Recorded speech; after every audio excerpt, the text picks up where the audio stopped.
they finally did.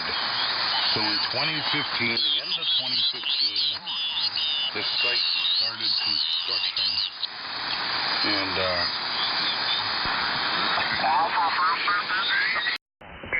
Alpha Foxtrot 1 Echo AF1E, you're 58 November Charlie, 58 North Carolina. Copy the 58, you're 59 plus, here into US 12003, 12004. USL 73, enjoy the activation, AF1E.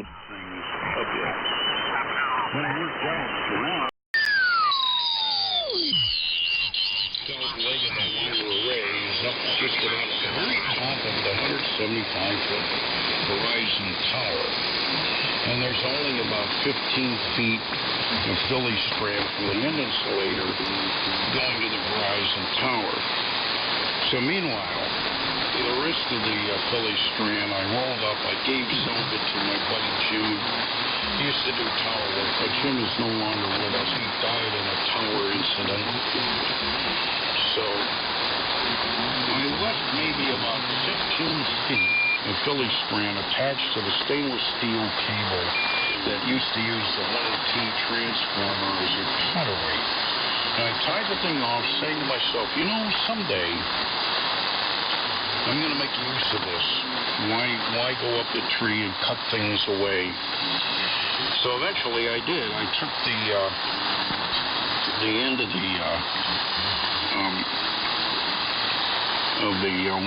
what I call the 160-meter end-fed half wave, and now that has about 40 feet or so of additional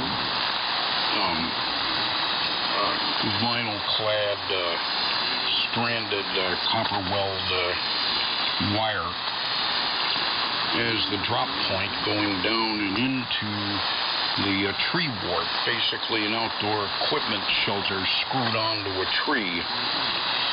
And that's what I got. I don't have any ground system to speak of, and I think that might be part of the problem because, you know, I get on 160. The signal's all right. It's nothing to jump up and down and write home to mother about, but it's good. And I tuned around this evening. You know, I'm tuning around, and there's Dave, W2VW, talking with Billy the Kid, W2BTK, and I'm hearing both of them quite well.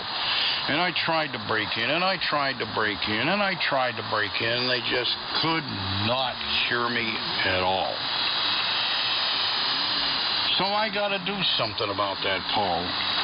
Running power and being able to band switch the wire array remotely, because then I would be heard. So that was in frustration. I even went up the hill and I hooked up the vertical T, which hasn't been in use in a long, long time. And that's on 160. It's 175 feet of wire suspended between the east tower and the west tower.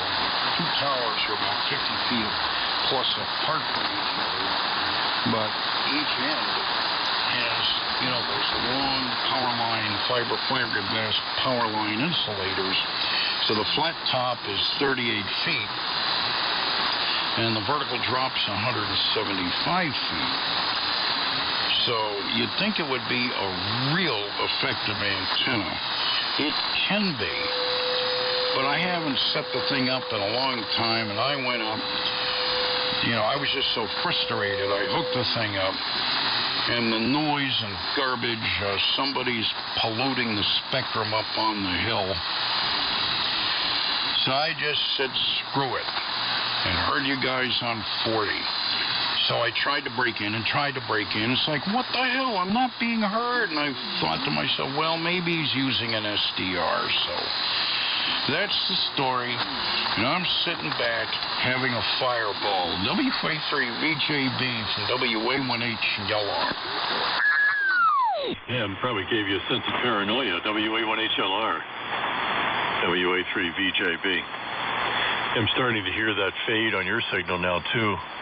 Every second and a half to 2 seconds, it's dropping about 10 dB. I flipped the synchronous detector on you on the Central Maryland node, and it helped a little bit.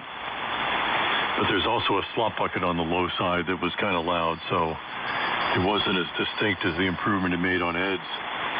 Yeah, I just saw a news story cross New York Times saying that there could be some northern lights, the aurora borealis as they call it, as soon as Monday, as a powerful solar storm surges toward Earth, blasting, bursting, billowing forth with the power of 10,000 butterflies, nieces.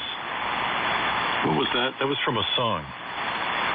But it's supposed to produce a dazzling display across the country's northern tier. It'll also screw up 40 meters, it says here. And that's a quote. Yeah, I just haven't had the gumption to do much with 160 ever since my 260-foot dipole came down 20 years ago.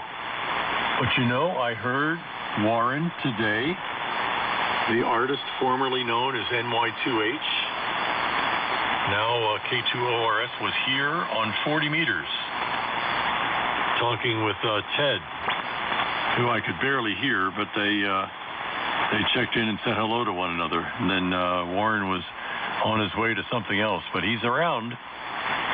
But that was one of the last stations I worked on 160 before it came down. That's why I bring him up, because whenever I hear him on, which has been forever now, I think of the days when I was on 160 with the T368. The imagery of a burned-out modulation transformer, 70 pounds of it going up the pulley, was really good. I enjoyed that. What a counterweight that is, or has been. And yeah, Dave's spending a lot of time on either the upper end of the bands, 10 meters, or down low on 160. I get texts from him every so often trying to cajole me to get back on 160. Because I still have that highway information system antenna. Tune your radio to 1620. A custom-built job that K3RTV had purchased when we had the 300G over there that Brian now has, KB3WFE. We had the Collins pretty much stock with a couple of crystals. And we had it built to 1900 so that we could both go higher for the gray-haired net, or down to 1880 or 85 or so. And then the museum station decided they didn't want to have the demonstration station anymore, so had to find a new home for the 300G, and that's when it went to Brian's. And I've got the antenna. They said, well, here, you know, for your efforts at putting the station up the past 10 years, you can have the antenna. It's like, well, okay. It's like a $600 antenna. Big center loading coil. I don't know how much power it would take. It would probably heat up. It supposedly would take the 250 watts of the 300G. But I don't think they meant continuously. And I asked the factory when they were building it, because I ordered the thing. I said, I need something on 1900 that'll take a quarter kilowatt for, like, you know, a day and a half. And it was kind of a random interval of time. And they said, well, here you go. But I haven't been able to see any technical specs that confirm that coil isn't going to heat up and burn out if I make an old buzzard transmission. But that's way off in the future. I still don't have a lot of interest in doing anything on 160. But the antenna is mounted at ground level on a 4x4 spar that I sunk into the ground with a post hole digger. And if I run some ground radios on the thing, it'll probably work fine on transmit. I'm going to use one of these live stream internet receivers as the other end of the equation. So that's my 160 story.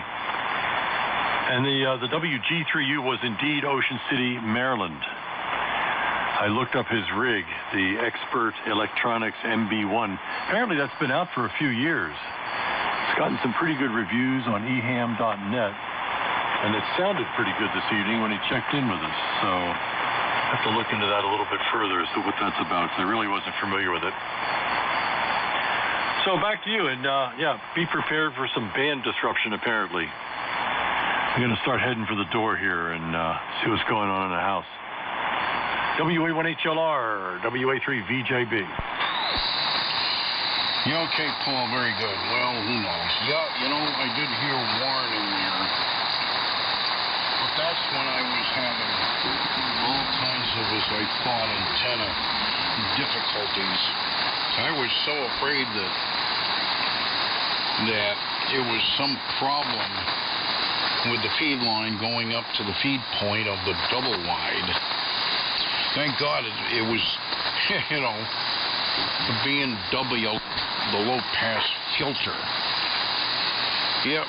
You know that BC610 mod transformer is still there on the ground, sitting there.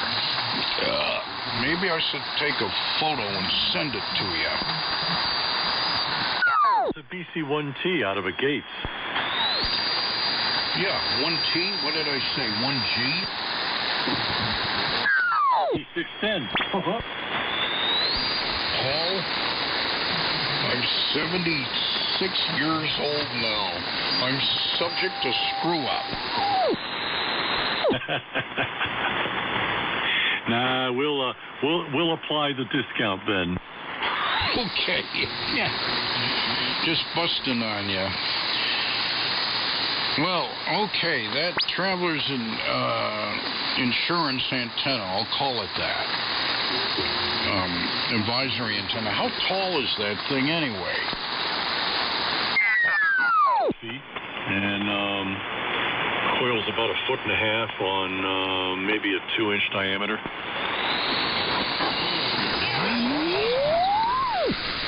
It might make a very interesting receiving antenna. You know, back in the day, 160-meter mobile was big, you know, good ground wave. So you're going to need a shitload of radios. So maybe you're not a fan of it, but open wire line well, I've been doing a lot of research, more or less experimentation. It's like the antenna I'm on now. There aren't any tune circuits, just a bellin. And I can flip the band switch to 160 tune up, and I'm there. I'm there, you know? Don't have to frig around with tuners or anything like that. And that's what I've been trying to do, is come up with designs. I have perfected the Henry LRV, which does desirable parts of 4 bands, 2900 on 10 meters, all of the 17-meter band, and then with the reactance canceling caps added, it gives you the whole upper part of 40 meters, upper half, very broad banded on 40 meters. And you have a window from 3700 to about 3740, where it's extremely usable. It does not require a tuner. Offer void where prohibited by law. Nah, I don't even feel like it. It's one of those things where what time I have on the radio goes into the 75-meter dipole, coax fed up around 90 feet. Or I talk with the Kevin and Jamie show sometimes in the mornings, although I haven't been getting on there for the same political screed that you're liking to avoid. Or else up here on 40 meters daytime when I'm not out in the boat or out in the cars or something, running the dogs on a hike. That's enough. I got enough other projects and hobbies around here to keep me busy. Radio is not the entire sphere of paraffin. Well, I've been just working on a whole bunch of little projects. You know, I get all these pieces and parts to complete various projects, and they sit around. They get stacked up like cordwood. But I've been kind of sifting through them, and I have 2 of them mostly, I would call them done. And 2 of them are Gonset G11s, which are single-channel good buddy radios. Only these are done up in somewhat different manners. I'm not looking for power. I'm looking for good quality audio. Lots of modulation. And one's an early model, and the other is a later model, and there are differences. The other thing I have is a Tungsten Messenger. The good buddies call it the white face because of the chromed aluminum front faceplate. But it's only, I think, 5 channels. I added a whole group of additional channel, there's plenty of room in there to mount up a piece of, some other good buddy transmitter that had or transceiver that had a, DHC-60 crapsters. So I replaced the channel selector switch with one with 11 positions. So that's the full rotation. And they're all crapstilled up. And, I've had that thing since 1977. I'd been up here not that long, and I had to use CB for communication because I didn't have any telephone. And so that's when the troglodyte was born. And I started, talking to the locals and all that.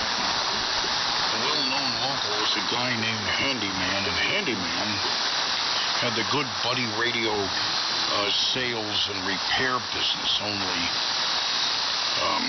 he didn't have a bench guy, so he hired me.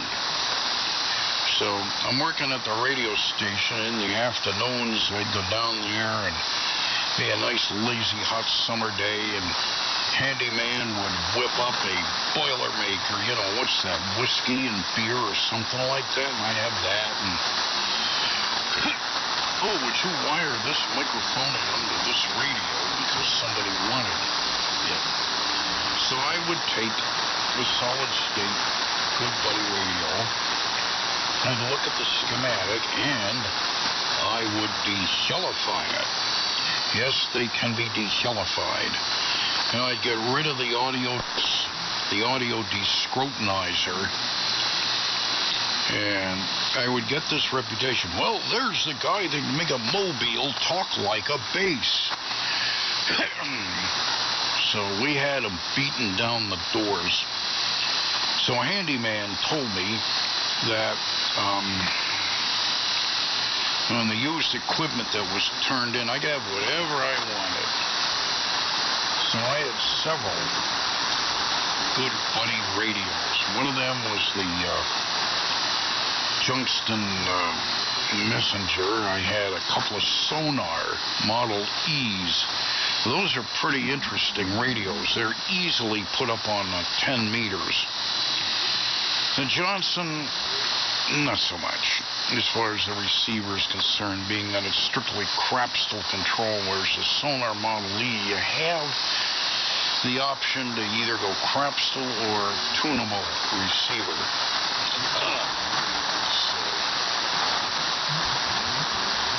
The other thing is about the Model E is it had a 12BH7 dual triode in the audio, which was actually a push-pull Class B modulator rather than the usual.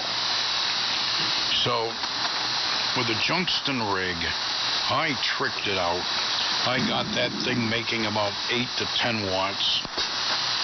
That's where I pioneered my single-ended modulator technology, and that thing would modulate very effectively. Then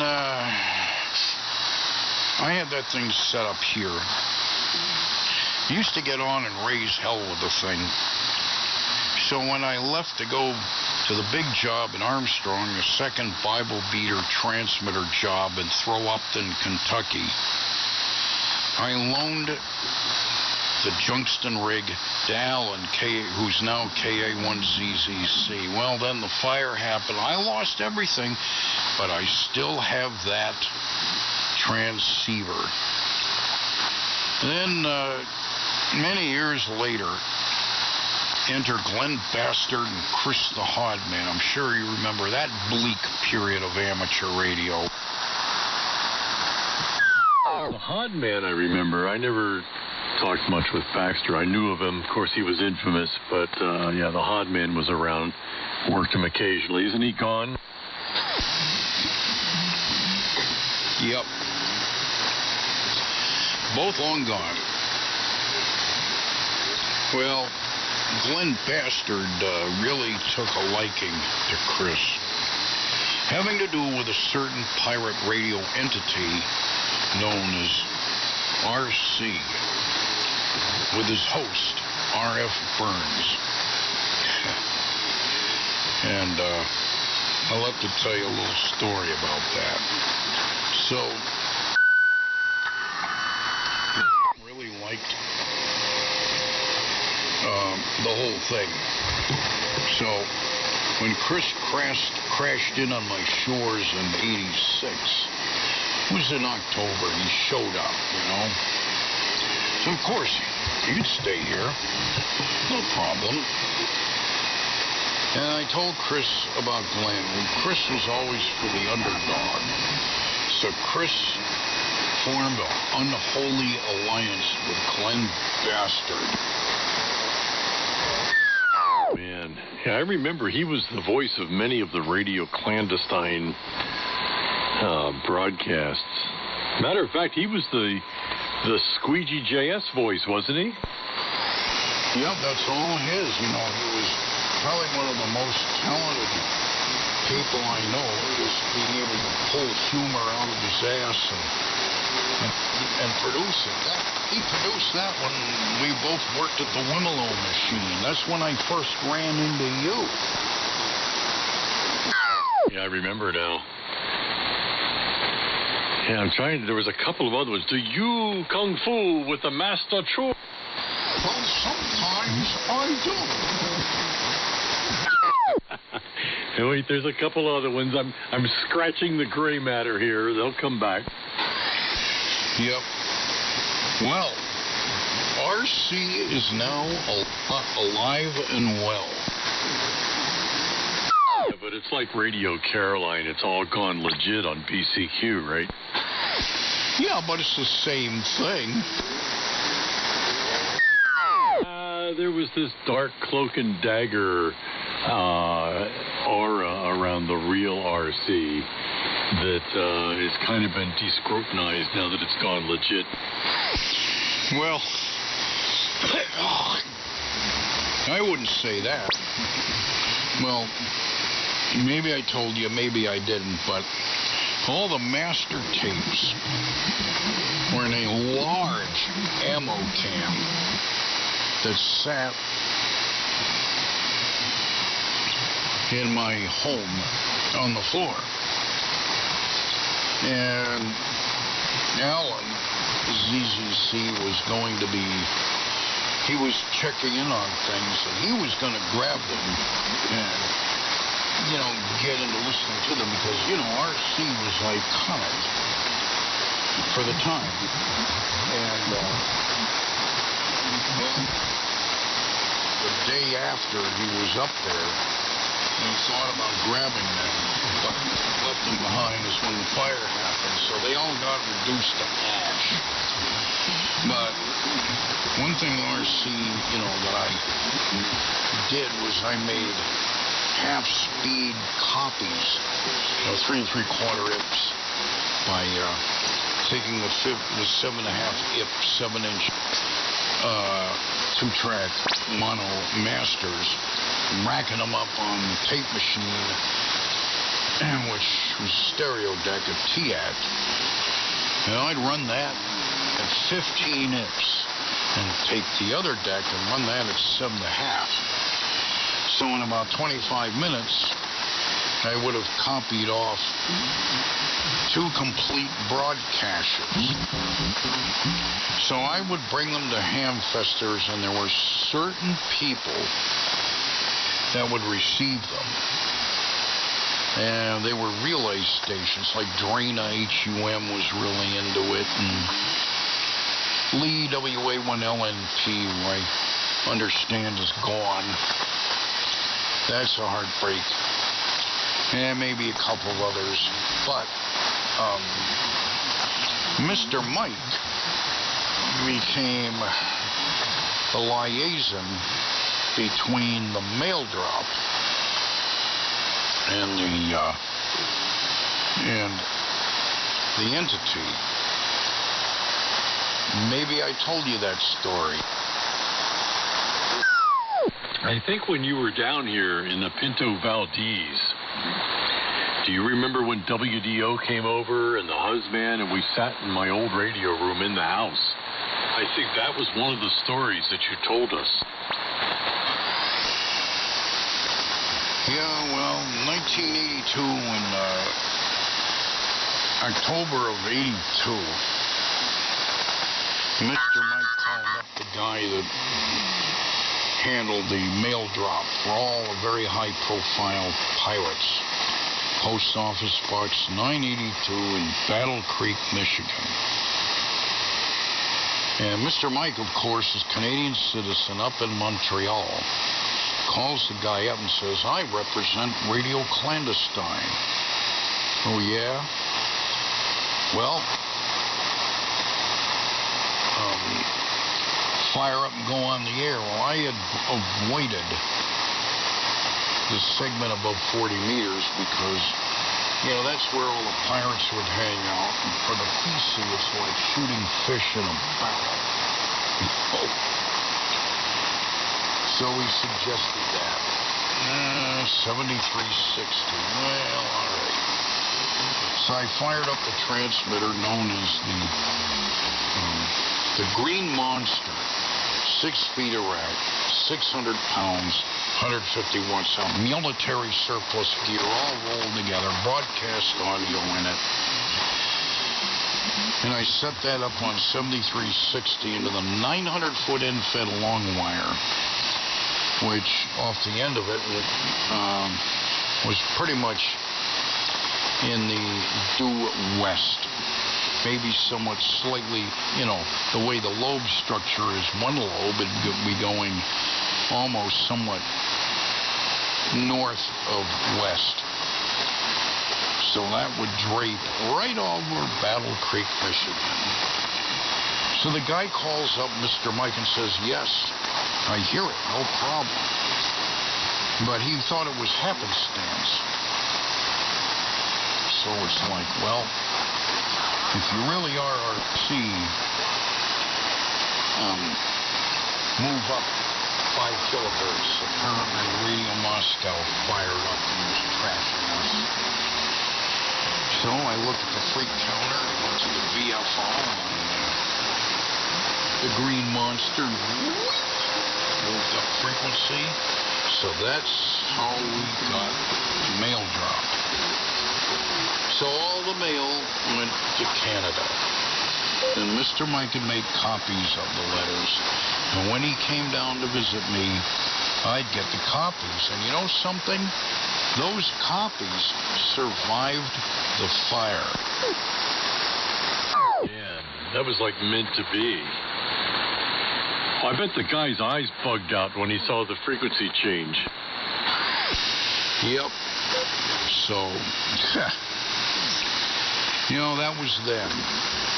That was like, oh, God. 1982. How many years ago was that? Like 40-something or other.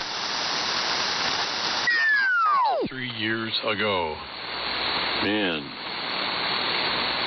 Yeah, I've been following Radio Caroline's saga. They've actually acquired an old medium wave site that used to belong to the BBC.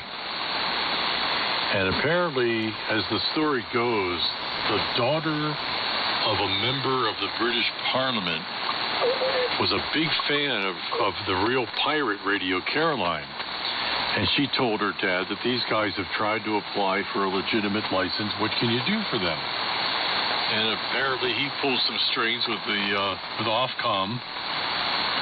And this discontinued medium wave site became Radio Caroline. So that story has a happily ever after. Oh, yeah, I've been following that. Yeah, it's medium wave. They're running a kilowatt, and it's beamed towards the Mediterranean. That's the multi-tower array. They're actually stuck on an omnidirectional tower, which was considered the backup site. At least according to the website. That's all I'm going by. Maybe they're doing something else, but that's the official line anyway. Bottom of the hour, WA3VJB Annapolis. This is WA1H LR, Henry LR. At the bottom of the hour, it's 8:30. So, anyway, well, Mr. Mike was always a big fan of RC before he got involved. That much. He'd come by and visit me. He'd bring his Yeasu. Remember the Yeasu 5-inch reel-to-reel tape machine? Yeah, I had two of them professionally. I had the Report L, which was a 4-speed, had 15/16 through 7.5, and the cheaper, older Report S, which had this dainty little white cover instead of the gunmetal gray one. 5-inch reels, 1/2-inch monaural, strange little DIN jacks for mic and line input. Great machines, though.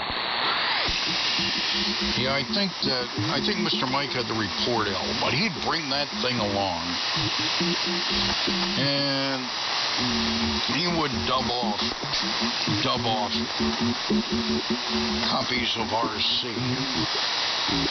But then again, I gave him, when I was doing the mass production for relay stations, I gave Mr. Mike a bunch of them. Well, a number of years back, he finally found them and gave them to me. And with the methodology I'd use, I'd pick up the highs a bit to cover the high-frequency droop. And at times, I'd overdrive things so the highs sounded a little stitty. Or maybe the lows were a little bit overwhelming. So I got into this big project of restoring every RC broadcast I could get my hands on. And I've done a pretty good job using Cool Edit Pro and, noise reduction techniques and getting things normalized correctly and removing glitches. But the big thing about RC are all the elements, the liners and all that. There were a lot of almost like a jingle package that you guys had. Yep, Chris was responsible for most of that. I did certain productions, and then there were things that I had done the voice tracks for. I hadn't put them together. I had a very close friend, a guy known as Yeasu FT-101EE. He was very well thought of at WTOS. And man, he was really into RC and becoming part of it. So it's like, we're going to bring religion to clandestine. So he became the Honorable Reverend Willie Wanker.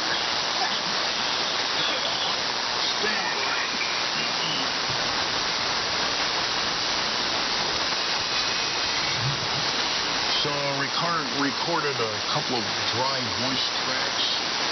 I would be here for a reason bed that was perfect for the production library. And there it's set. So, I think it was at least 2 years ago. Wait time goes by, Paul. I got a bug up my ass. Listen, I've become this adept at two-legged pro that I can clean things up. I can section off all the liners. There's a couple that I probably missed. But I've got just about every single RC liner. I've got the levels fixed, I've got them EQ'd, and most of them are pretty much studio quality, just like they were. So I got to thinking, what is RC? Well, when I was at TOS on Sundays, I covered, from 6 to midnight. 6 to 8 was the rock album countdown, which is a boring, commercialized look at the bands of the day in the 80s. 2 hours I had to fill, so I started the Timtron radio show, and then from 10 to midnight was the Dr. Demento show. So I had to run the reels of tape and drop in all the spots and all that. So meanwhile, I'd run into the production room. I had a whole large doctor's or a lawyer's leather carry scrope filled with carts of all the liners, or a number of different liners on the carts. So I would lay out the show. I would have a 2-hour show, and I'd pull all the records, of course, out of the record library. I had to put them back. So rather than put them back, there are a number of what I consider to be killer segues and all that, and I'd grab them up and go into the production studio, running back and forth, doing his thing, I'd be doing my thing, and then at the end, like 2 hours later, I'd probably have a show ready. And then the station shut down at midnight.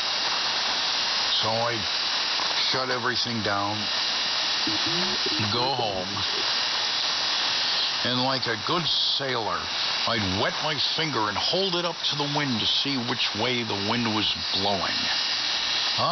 31 meters. Propagation is great. Most of the stations have shut down for the evening. So I'd set up the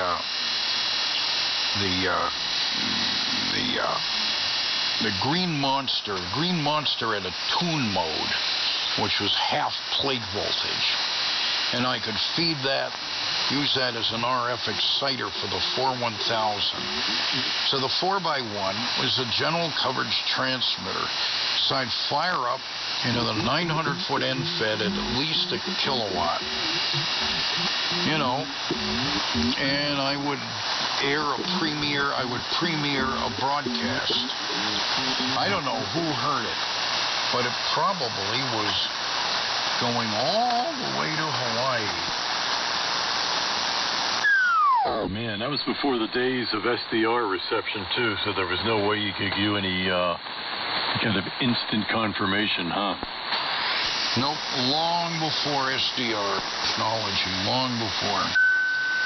But I'm talking freely now because it's well beyond the statute of any kind of limitations, and I never, ever, ever, ever engage in illicit transmissions. Now that the BCQ platform has been here for 25 plus years. So, at any rate, this WA1HLR, Henry LR. Yeah, did you call anybody when it was on? Like Mr. Mike up in Canada, or anybody out in the Midwest or Western states to say, hey, give a listen?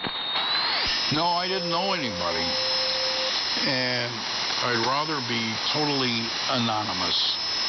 But I figured, there'd be shortwave listeners. That was much more of a happening thing. People tuning around, and then they would hear something that they hadn't heard on a particular frequency that is quiet.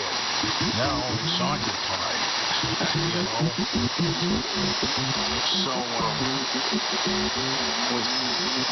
with RC, all it is, you know, just carts, reel-to-reel recordings of tunes I recorded off of Dr. Demento, and that's it. I'm not opening up the microphonium, I'm not saying anything that's timely or my voice, except disguised. So, I got all of the RC liners, everything. And they're all on my computer. So I got to thinking a couple of years ago, it was probably November into December, you know, because I've pretty much done all of the restoration. I thought, well, now, the original broadcasts were like from 52 minutes to 55 minutes because of the length of the, you know, the reel of tape that the rock album Countdown was on. I'd bulk it and use that, you know, it already aired, what the hell, you know? So, I had the, so I said to myself, you know, why not I do this? So I have another program that actually is running XNZ, known as Zara, Z-A-R-A, Zara Radio. It's free software. It's radio automation software. It works. You can do all kinds of things with it. So, drop something in, you know, the more you drop in, it'll tell you the exact time the length is. So, I assembled what I call Next Gen RC. And I've done about 32 reels, or 32 shows, and that's it. I haven't done anything in a couple of years, but I was really hot and heavy. But the whole thing is RC is an attitude to the music, and it's basically keeping up with that attitude. And my buddy Larry Will, who has the BCQ website, and he's very fascinated in pirates and keeps track of them all. He basically programs Area 51. So I sent him down on a thumb drive all the RCs, plus the RC elements. But there's new ones that I added, like with my friend JC, who was the Honorable Reverend Willie Wanker. I married up the religion, bed, and all that, and put together only 2 installments because that's what I had. Well, JC left the station, and he was not in the best of health. I think he had leukemia issues. And he got into snorting cocaine, and that's not a good thing. Yeah, man, not if he also has all these other health problems. So the Willie Wanker has a rather short life, eh? Yeah. Yeah, well, he moved on after that, sometime later. But had he stuck with it, you know, he would have been very prolific. And another guy who's on BCQ, who was on XNZ for a while, and WTOS, is a guy named Dwayne Bruce, who's a pretty interesting character. So he does American Debauchery twice a week on Sundays following RC. So he does a little over a 2-hour deal. And he became the dirty old man stowaway known as Wormer Molester. Who are these people think of these names? Well, I got to ask you something about a personality on BCQ who split with Alan for some reason or other, and that's Fred the Mop Man. What do you know about that story? Well, the Mop Man never really split. It's just the Mop Man was incredibly critical. You know, like if the phase got flipped because something was rewired, he would piss and moan. Well, I'm out of phase, blah, blah, blah, blah, blah. You know, he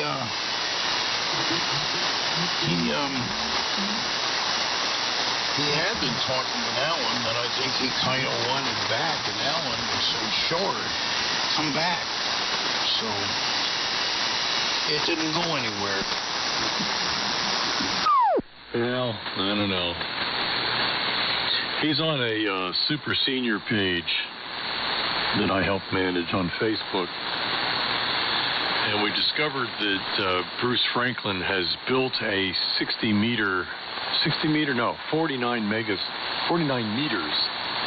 6 megacycle version of the super senior that's being used by an entity in Norway. And apparently it's a special temporary authorization or their equivalent of that. And this guy's got it set up, and it sounds pretty good. It's undermodulated. But Fred became very interested in the selected band. And I think I knew what he had in mind. Well, when I started, you know, the very first Radio Timtron broadcast in '73 was on 49 meters. Yeah, 49 meters is an interesting band. Did you know, did I ever tell you about the music QSOs that would happen up there? A version of what we used to hear on 3885 all the time with Don't Fear the Reaper. In the beginning. Well, the thing is, problem is that if you know, it's like when Uncle Willie got busted for playing music, the FEC takes a very dim view. And so do a number of people of a station that crops up and starts playing tunes on amateur radio. So I kind of remember when I went to Eisenhower College in '69, I would do a bit of listening around on the S20R, Champion of the Sky. And I would hear the Canadian relay stations. I had no idea what they ran for power or anything, but they were just relays of broadcast AM medium wave stations on 49 meters that would propagate up into the northern territories where there was no radio. And there's still a few of them around. Come to find out, they typically run 500 watts, maybe a kilowatt.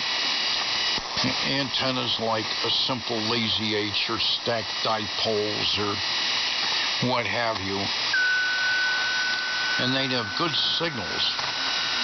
And back then, you know, 1969, you know, the MUF was up there. 40 meters was great. And I would hear these signals. I'd say to myself, you know, this would be fertile ground for music playing because you're not interfering with anybody during the day if you pick a clear frequency. And the FEC basically was still complaint driven, but they would tune around and listen, so you know, you had to think about it. So after I dropped out of school, you know, the FAF dropped out of school as well. He was going to Northeastern University. I was at Eisenhower, and it's like very early 1970. And the FLAF was into music QSOing. So he had an ICO 720 transmitter. And I remember at an ARRL convention on a napkin or piece of paper. Remember, I drew up a schematic of a modulator. He had a DX100 plate transformer, DX100 mod transformer, and I gave him a good interstage transformer, and he built up a modulator according to my schematic, you know, fairly high fidelity, that kind of thing, and he got the thing on the air. So I went in to visit him. I brought along a 49-meter Crapston. Now, do you remember an antenna known as the Gotham Vertical? I had one of those. It cost me more in shipping than the damn thing cost to buy. Ha! Coming up on 10 minutes before the top of the hour, this WA1HLR. A3VJB. BKA. They're BKA in there. Pick you up in a minute. So anyway,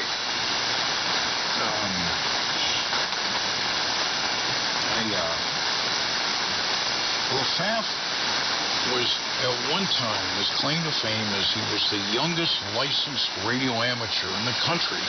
I think in 1958 he had a brother by the name of Kevin, as I recall, who passed away, who was a radio amateur. So he took the young Faff under his wing, and the Faff got the call KN1NGC. And the Faff father, bought him a Gotham Vertical and mounted it near the peak of the roof at the second story, where the Faff's bedroom is, and a piece of wire hanging down, and there's like a piece of air duct stock kind of jock strap dangling in the breeze. And the flap had a collapsed fit diaper pole from 75. So, like, all right, this is what we'll do. We'll set the thing up for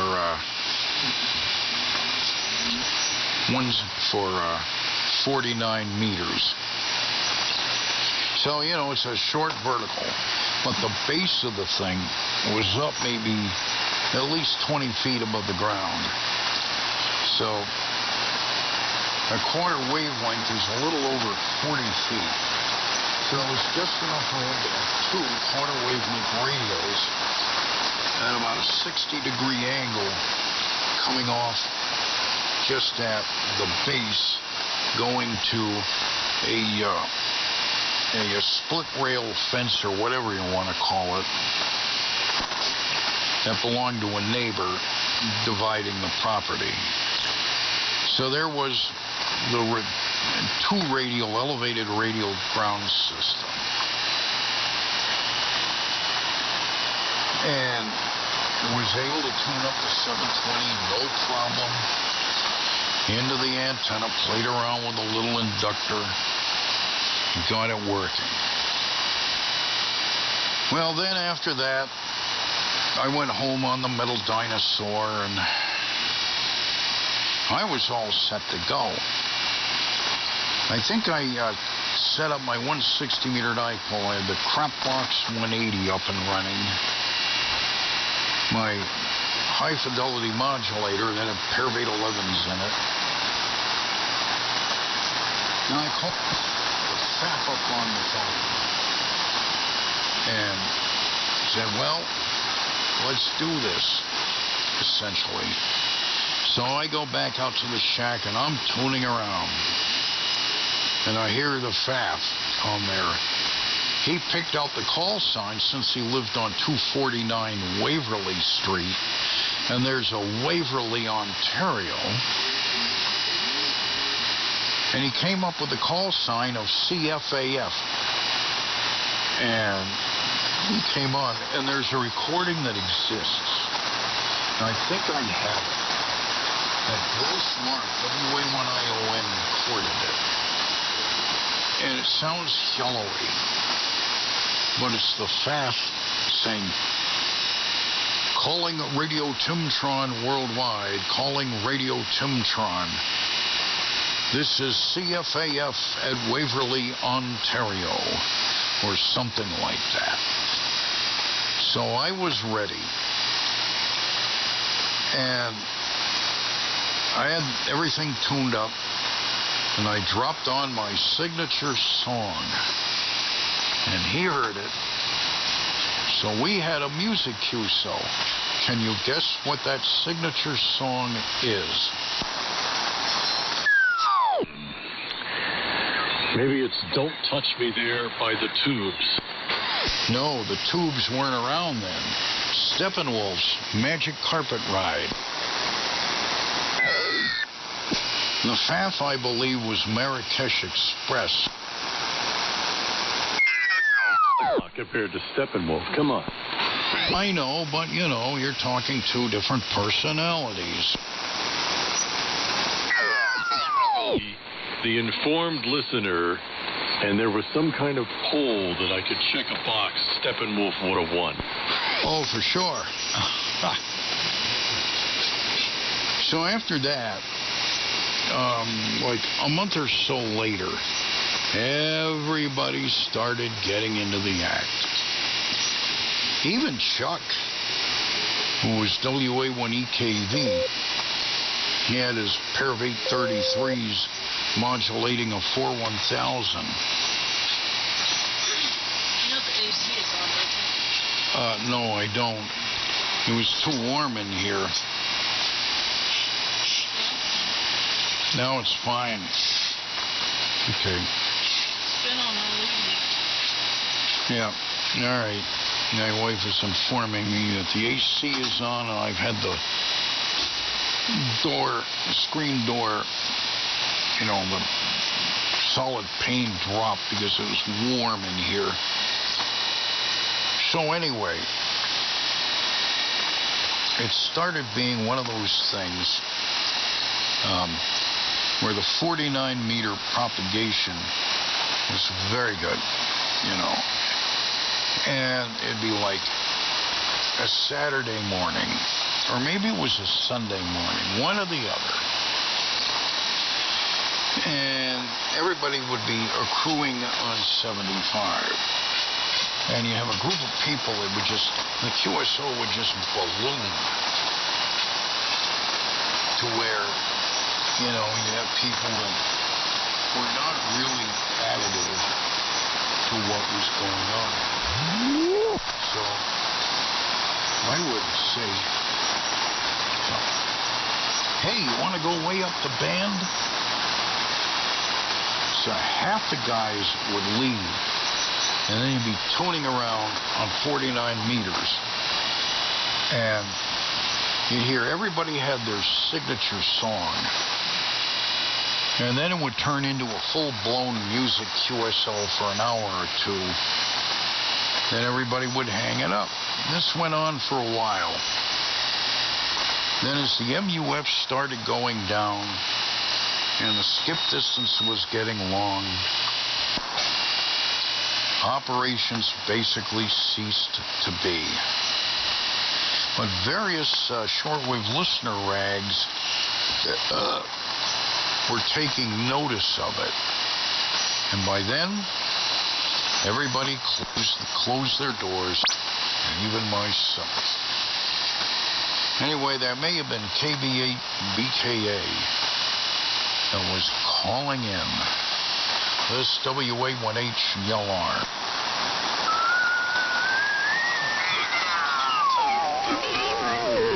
HLR, Timtron, and Paul, good evening to you. KB8BKA here, Ralph, down in Central Ohio. Man, what great signals tonight, Lord. You guys are just booming in here. Go ahead there, Paul. You too. I wonder which of the 500s you're on. Is that the pretty 500 or is that the other 500 that you're on, Ralph? Good to hear you. Actually, I think, I don't know if I mentioned here a while back to you there, the 1-500, okay, Tim, jump back in there when you get back. No, the other 500, the modulation transformer took a dump, and I've got a brand new one for it. I just haven't put it in. And the other one, I've got the Johnson Viking 500 cover over it. I'm on the Globe King 500B. The Globe King 500B here. And my MC303, I think it's in the muting circuit. I lost a couple resistors yesterday, so I'm listening on the on one of the 75A4 Collins receivers here, Paul. But yeah, I just got in here. I actually wasn't going to, but I thought, what the heck? I took me a little nap, and I've been pretty busy today, but come down here and fired things up, and I was at 7290. There's some kind of weird noise going on there at 7290, so I kind of scrolled down here and I picked you guys up here, and I thought, Lord, look at the signals, man, they're really good. It's supposed to be some kind of, maybe the Borealis happening tonight.